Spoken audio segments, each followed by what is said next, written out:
আজ আমি বানাবো চিচিঙ্গা ঘন্ট। আমি তো চিচিঙ্গা বলেই চিনি, তোমরা কারা কারা কী নামে চেনো, অনেকে এটা হুপোও বলে। তো তার জন্য দেখো আমি প্রথমেই সর্ষের তেল গরম করে তার মধ্যে কালো জিরে শুকনো লঙ্কা ফোড়ন দিয়ে দিলাম, আর দেবো 3 কোয়া রসুন থেতো করে। ভালো করে এটা একটু ভাজা ভাজা করে নেব। এরপর আমি এর মধ্যে কাঁঠালের বীজগুলোকেও থেতো করে দিয়ে দিলাম। এটাও একটু হাফ ভাজা করে নিয়ে এর মধ্যে আমি পেঁয়াজ কুচি আর অল্প একটু নুন দেবো, দিয়ে আমি আবার এটাকে ভালো করে নেড়ে নেবো। তারপরে আমি টুকরো করা চিচিঙ্গাগুলোকে এর মধ্যে দিয়ে দেবো আর হলুদ নুন দিয়ে ভালো করে এটাকে নেড়ে নেবো।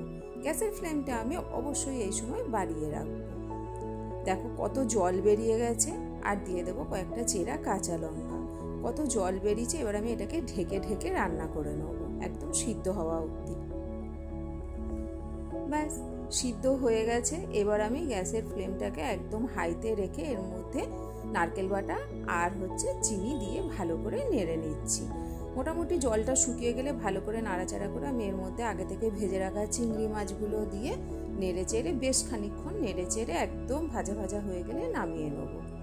ব্যাস আমাদের রান্না একদম রেডি। আমার রান্নাগুলো তোমাদের ভালো লেগে থাকলে অবশ্যই আমার চ্যানেলটিকে সাবস্ক্রাইব ফলো করে দিও, আর কমেন্ট করে জানিও কেমন লাগলো রান্নাটা। তো দেখা হবে পরের ভিডিওতে, ততক্ষণের জন্য টাটা।